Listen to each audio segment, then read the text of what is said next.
मांग लूं यह जन्नत फिर यही जहान मिले, मांग लूं यह जन्नत कि फिर यही जहान मिले, फिर वही गोद मिले, फिर वही माँ मिले, फिर वही गोद मिले, फिर वही माँ मिले। मदर्स डे मैं सिर्फ इतना कहना चाहूंगी, मदर्स डे कोई एक दिन का दिन नहीं है। हमारी माँ हमारे लिए रोज करती है। कभी वो सुबह उठकर हमारे लिए खाना बनाती है, कभी वो हमारे गम में दुखी होती है, वो हमारे खुशी में खुश होती है। मैं एक बात ये बोलना चाहूंगी, संसार में अगर आपकी खुशी से कोई नहीं जलने वाला है तो वो सिर्फ आपके माँ बाप है।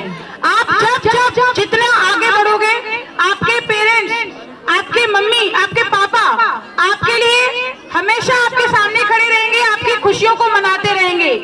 आप कितनी भी बड़ी गलती कर देना, आपकी गलती को वो हमेशा नजरअंदाज करेंगे। आप गुस्सा जरूर होंगे, लेकिन वो आपसे कभी नफरत नहीं करेंगे। मैं आप लोगों को सिर्फ इतना बोलना चाहूंगी कि आप अपने पेरेंट्स की कभी भी डिसरिस्पेक्ट मत करिएगा।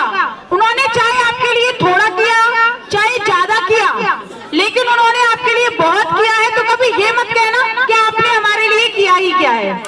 सबसे बड़ी बात जो आपको इस संसार में लेकर आए हैं, आपको इस दुनिया से मिलवाया है, आपको इस दुनिया में आपको रहने लायक बनाया है, वो कोई और नहीं, आपके माँ बाप ही हैं। मैं जब छोटी थी तो मैं आपको अपने आप से जुड़ी हुई एक बात बताऊंगी कि मुझे ये लगता था कि मेरी मम्मी मुझसे प्यार नहीं करती। मैं जब छोटी थी, क्योंकि हम 2 सिस्टर्स थे और मेरी जो सिस्टर है वो थोड़ी सी पतली थी और मैं शरीर में ठीक थी, तो वो उनका ध्यान रखती थी, क्योंकि वो खाती पीती भी नहीं थी और उसको पढ़ने का बहुत ज्यादा शौक था, तो वो बस अपनी पढ़ाई से ही ज्यादा रहती थी। तो मुझे ये लगता था कि मम्मी को बस इसी से प्यार है, मुझसे तो प्यार ही नहीं है बिल्कुल भी।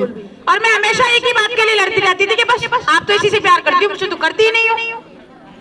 और मेरी मम्मी, मुझे उनकी कीमत तब पता चलती थी जब मेरी तबीयत खराब होती थी, क्योंकि मुझे पेट में दर्द होता था और वो पेट में दर्द इतना तेज होता था कि शायद सभी लोग घर के सो जाते थे और वो सिर्फ मेरे पास इसलिए बैठी रहती थी कि उसकी तबीयत खराब है। और जब तक मैं नहीं सो जाती थी, वो नहीं सोती थी,